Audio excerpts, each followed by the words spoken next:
not for that we can actually allow and support and sponsor a woman presidential candidate in this country. That was history. And we supported with everything that we had Her Excellency Charity Ngilu.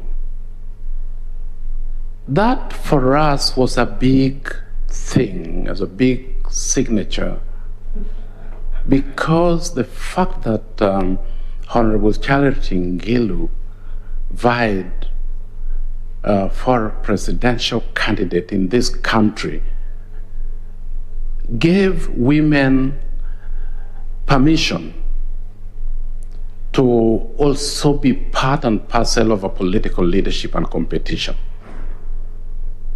And that was a big thing for me, because I wanted to contribute to the good governance in this country, but also in this continent. As a young person, while working for the organization talked about, I made strong statements about leadership in the continent. And when United Nations High Commission for Refugees organized as a concern a meeting for heads of governments to try to find out why many people were running away from their own countries. As a young man, I was invited to address the heads of governments in Addis Ababa, Ethiopia, by AU and the UNHCR. My contribution was seeking solutions. That for me was a big thing again that I needed to do. I also was part of a team that convened consultative processes for people that felt they had been left out of the negotiation of peace, a comprehensive peace agreement in the Sudan. And the founder of ISCOP, Inter-Sudanese Consultation of Peace and Justice, Professor Washington Okumu Jalango, heard that I was doing some work with what is called the Karamojong cluster to seek cohesion, to reform conflict that was going on between the Toposa, Turkana, Karamojong, and the Pokot.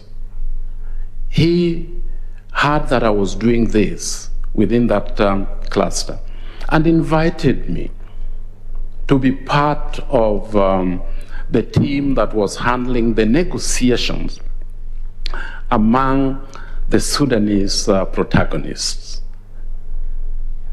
There were over 12 political parties and individual groups that were left out from the negotiation that was between the UMA party of the ruling party and SPLM-SPLA. And they said that if you find 14 people fighting in the house, you really cannot just take 2 people out, go out with them and negotiate peace and bring them back into this house. There's going to be more conflict. So we did organize for consultations, and we were given an expanded mandate to also look at the issues that were also difficult of Abyei, Nuba Mountains, and Southern Blue Nile, that were bringing other issues that were difficult to deal with. And we therefore contributed our report to the IGAD group that was negotiating peace. I'm happy to say that although the demands of these 12 political parties were not met in full, but we were happy that they were invited to be observers in this negotiation. And this then gave the impetus of peace to be signed in Kenya between the South Sudan and Umma Party. Moving to other things, I left the organization that I was working for, the one that was dealing with refugees. And when I left, after 6 months, the organization came back to me and said, Justus, we are happy that you worked with us for about 8-9 years. We'd like to give you some money to go and do your master's in the UK, in London. And I went back. In fact, I needed to have mentioned that after my diploma in Kagumo, this particular organization sponsored me to do another diploma in education in the University of London. And after I came back, I worked with them. Then I left them. I resigned. And after 6 months, they came and gave me an opportunity and a full scholarship to study masters in education at the University of London. Maybe I did something good. I have been very passionate about what I do. And somebody once said that it's nothing great that was ever achieved without passion and enthusiasm. So I thank God that they saw something valuable that I did, and they came and gave me that scholarship. I'd never seen any employer that follow up the employee that have already left and give them a lot of money for personal gratification of that nature that I did.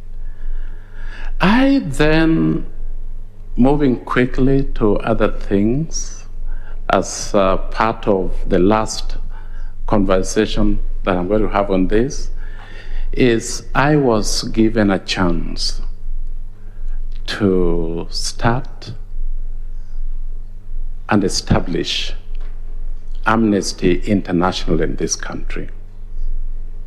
And I did establish Amnesty in this country. While I was working for Amnesty International, the organization saw leadership qualities and other characters like lobbying and peace and conflict transformation and diplomacy. And the organization at the international level asked me several times to be part of a team that worked out or lobbied the international community on certain important issues that Amnesty International was involved in. One of those was the campaign around Arms Trade Treaty. Arms Trade Treaty had been considered as one of the treaties that had not been signed, but aspects of conventional arms that the organization and the member states were talking about were conventional weapons that had never been seen in this country, in Kenya, in Africa, in South America, and were therefore not affecting us. So I, as part of the delegation of Amnesty International to the UN member states that were meeting from 2012 to 2014 in New York, we agreed that we needed to bring in small arms and light weapons, ammunition, munitions, and transfer of technology as part of what we needed to see as part of arms trade treaty. Because in some of the countries that I've mentioned, globally, people were dying. One person will be dying after every 3 minutes as a consequence of small arms and light weapons. That was big.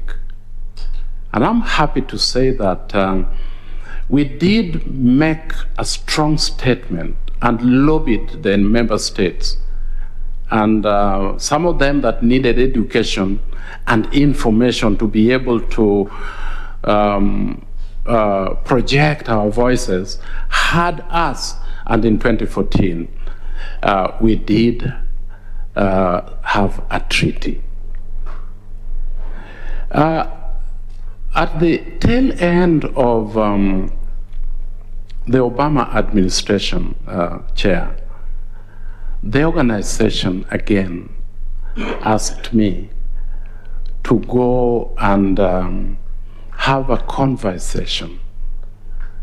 We were 5 of us that were picked very carefully from all over the world to go to the US, Washington and New York, to speak to the senior members of the Obama administration, to convey to America that with the refugee global crisis, it was a crisis that was extremely destructive, and huge amounts or number of people were destroyed as a result of refugees that were running away again through Red Sea, getting stuck and dying.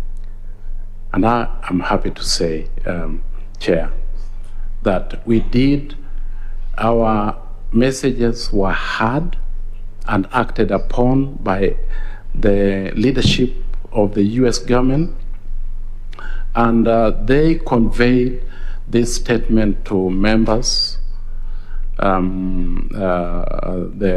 UN member states, and money was committed to address the refugee global system. As part of Amnesty International, I did make very strong progress, advancement, and growth of the organization that gave birth to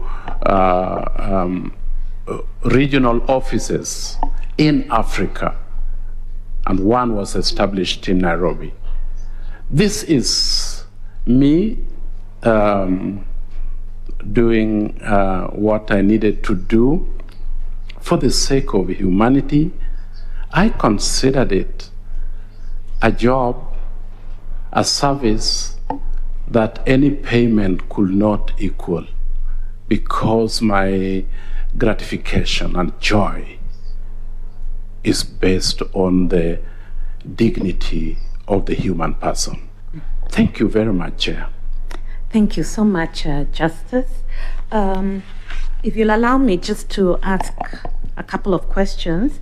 One is maybe if you could just explain, we do have your master's degree certificate, the one you talked about.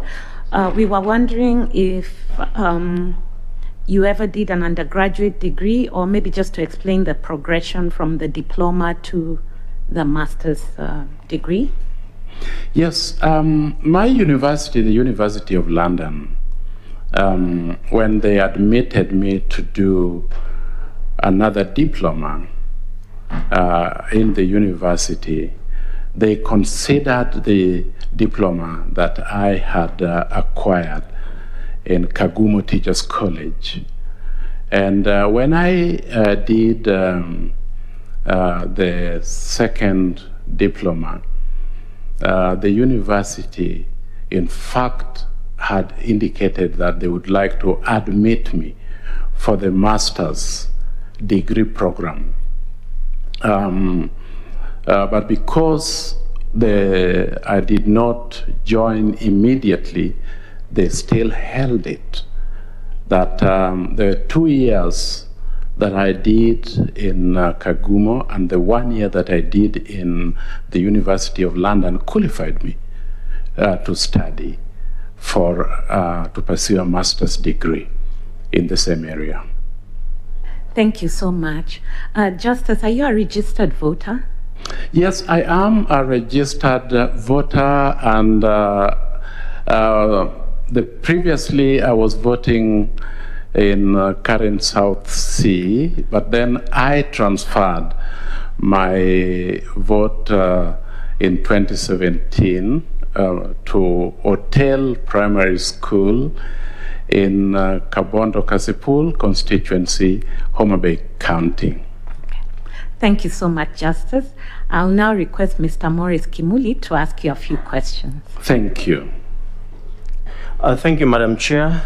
Justice, you indicate that you were involved in the peace process in Sudan, and you say that you led the team. Is that correct? Professor Washington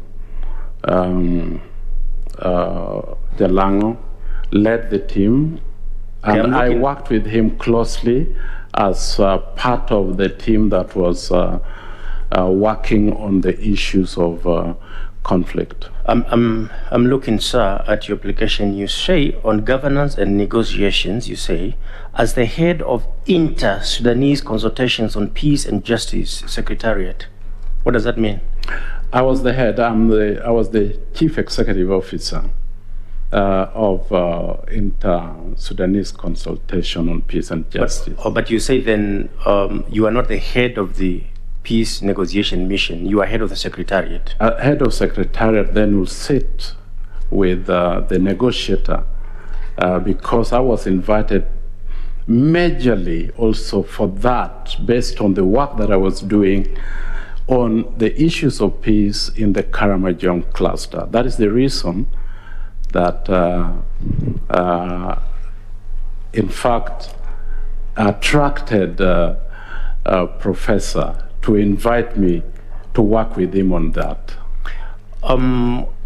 Just as in a manner of just asking for knowledge, your involvement with the Abyei dispute in Sudan, was it before or after the decision of the Permanent Court of Arbitration in The Hague?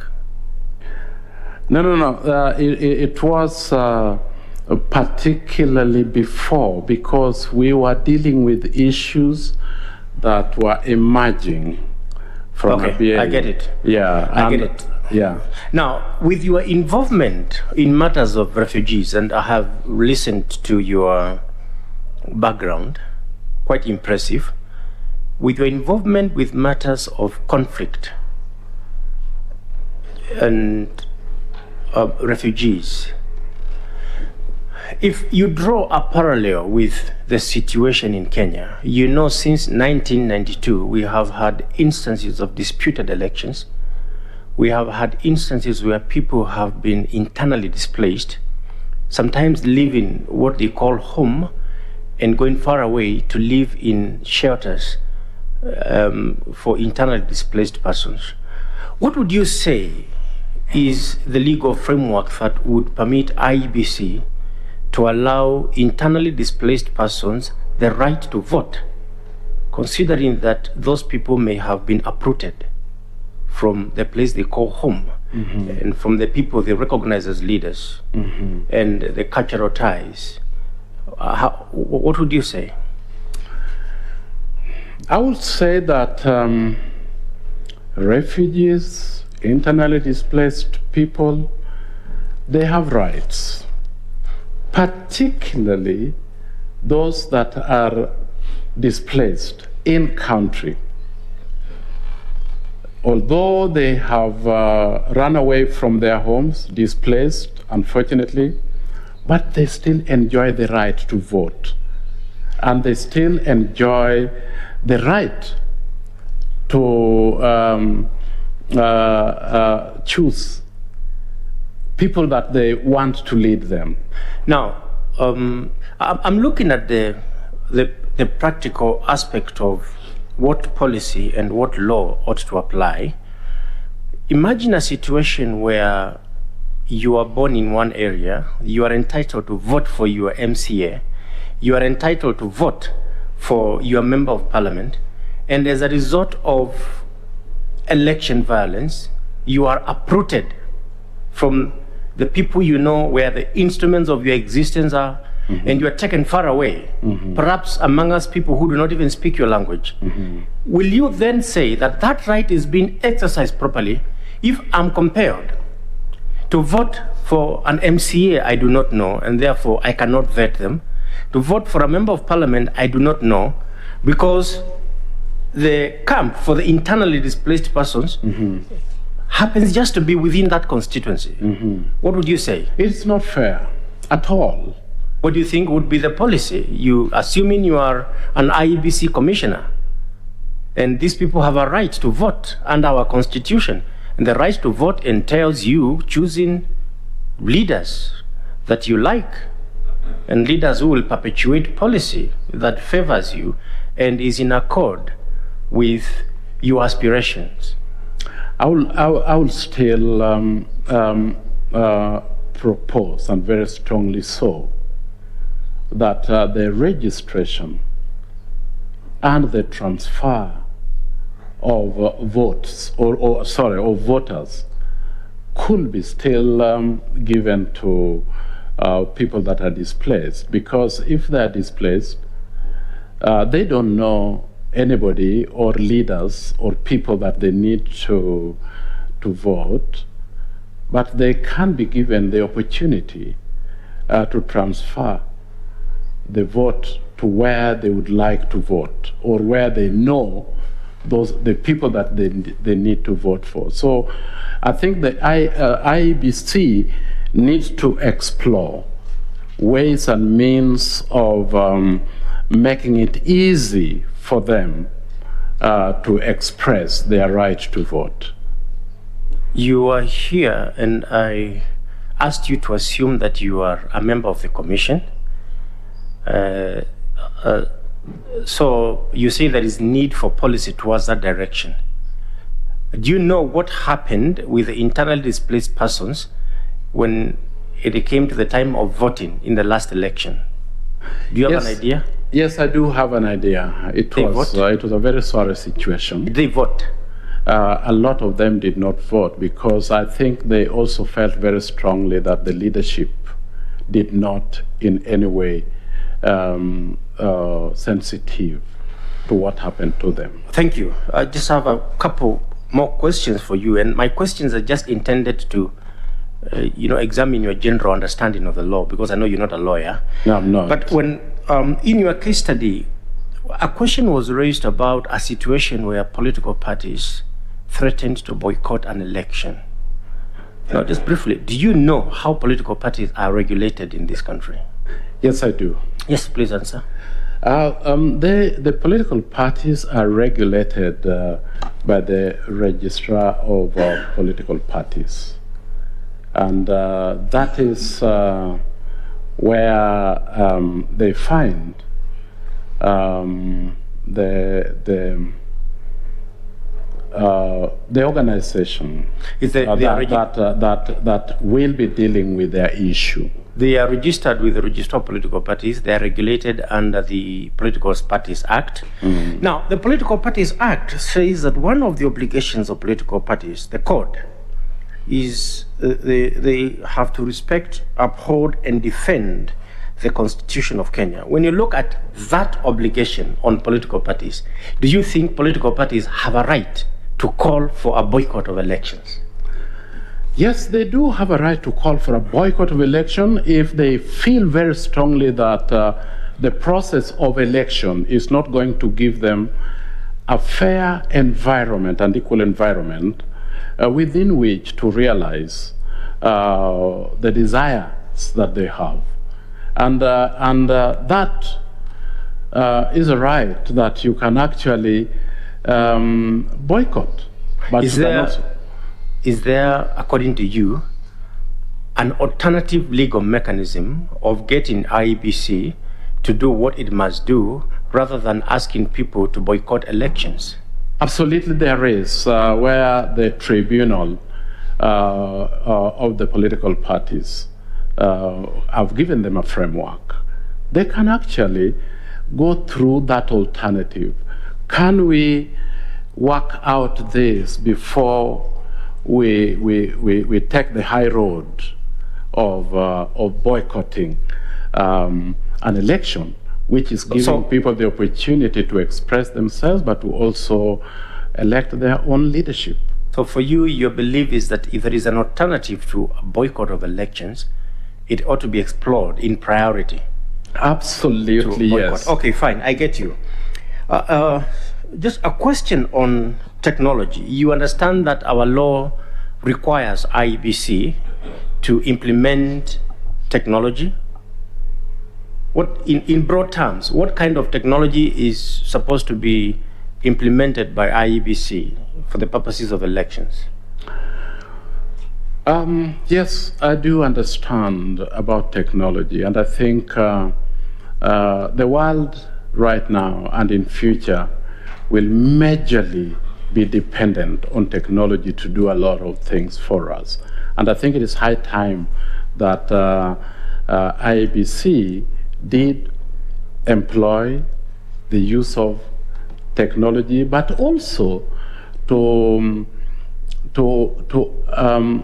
change technology with the context that it finds itself. And so for me, technology that Iebc is currently following or implementing is based on the fact that we need accuracy and we need convenience in the way that efficiency and technology that brings results that are accountable. We have been struggling with issues of vote counting. I don't want to cut you short, but what I'm saying is this. That technology, the law says that it has to be inclusive. It has to take care of all citizens, including people living with disabilities. Just a quick question. Do you foresee a situation where we shall use mobile technology in voting? Yes, I can see that we will use mobile technology in voting, but no. Also even go further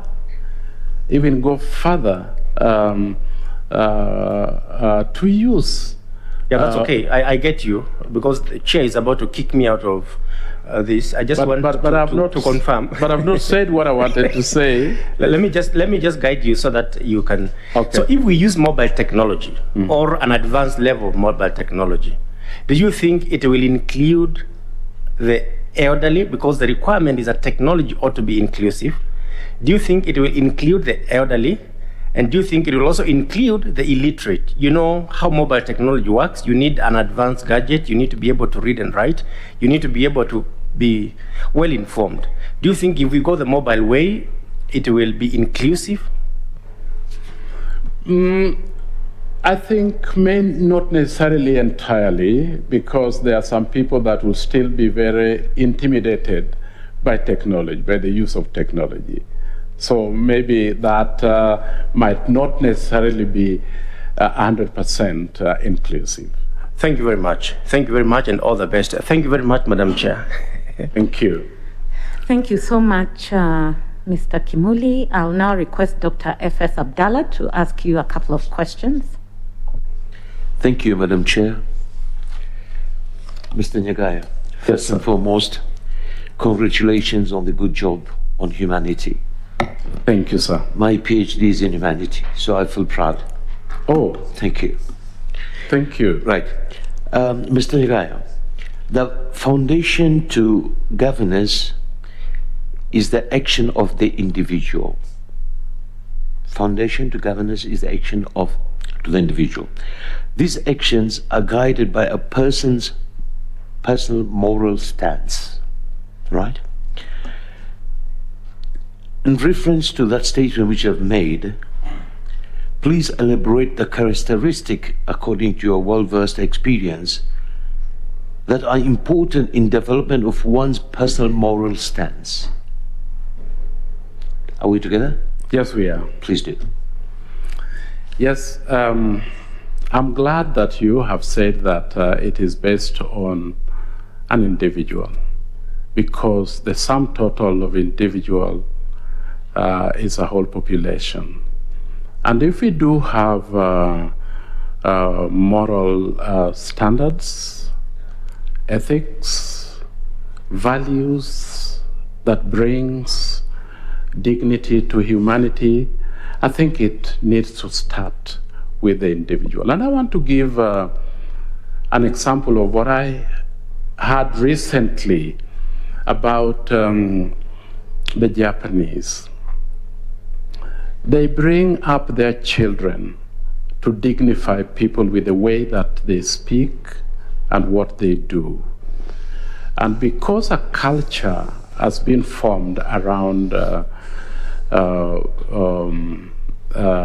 around values, children will not forget. They will use it and pass it to the next generation.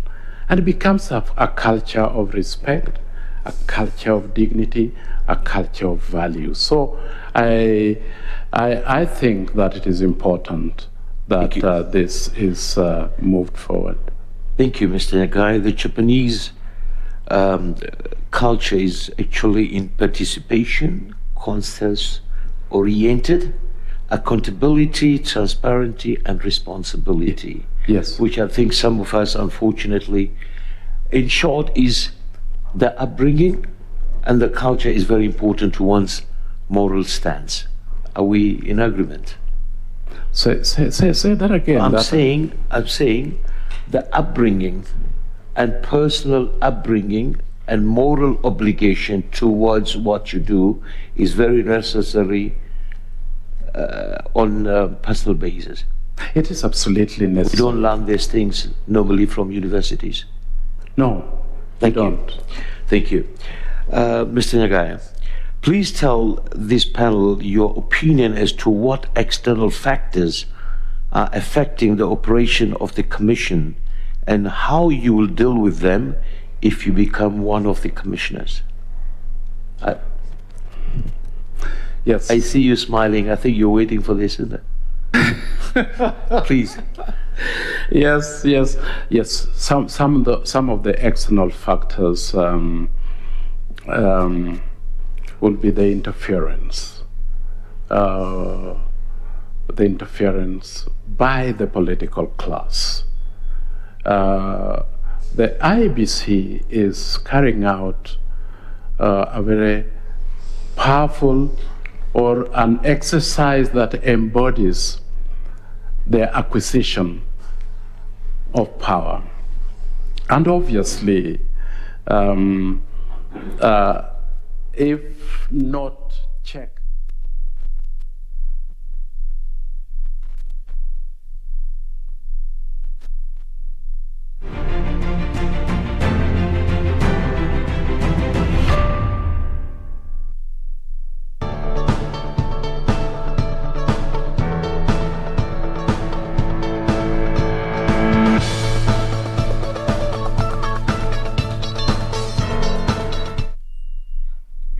Thank you very much indeed for joining us. We are live from Broadcasting House on a day where the residents of Kiambaa and Mugoga wards are making critical decision as to who is going to represent them in decision making in the next 1 year. And right now we want to cross over to Kiambaa constituency, where the elections or the voting is currently underway, and it's a two-horse race between Jubilee candidate and Kareri Njama, and of course UDA candidate Moses, not Moses, but a candidate popularly known as Kawajiko. So we want now to go to Kiambaa, where our reporter John Jacob Kiori is on standby. He is at Gashie Primary School, where he is about to give us an update. Kiori, good morning, and thank you very much indeed for finding time to be with us this morning. It's been cold, but you are telling me that somehow voter turnout is impressive.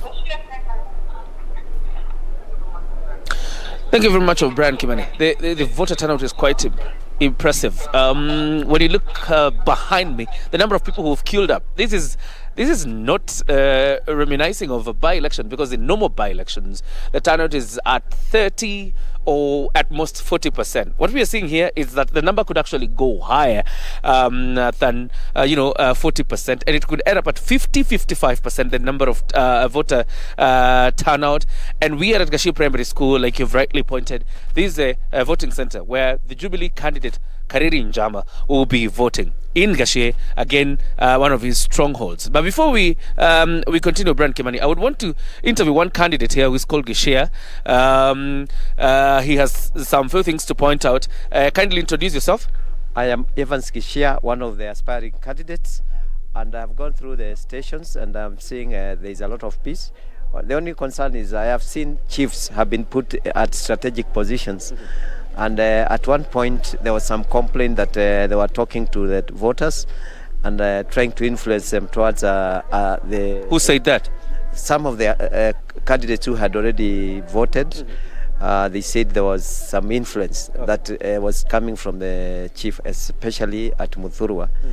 And I just wanted to point out so that anybody who is investigating can point out whether they had a special role to play. As a candidate, have you tried to raise this with the Independent Electoral and Boundaries Commission? I have spoken to some of them, and they have said in their stations they have not had much complaint. But this is what voters were telling me after they left Muthurwa. They said there was some chief who are trying to influence them. Then there was somebody else who was speaking, writing people's names and something like that. So generally, what would you say about the exercise? The exercise looks fair. You know, there's very little influence that one can do, because the independent, as I pointed out during a certain inaugural interview, independent commission are very good experts in their work. So anyone who is ignorant is the one trying to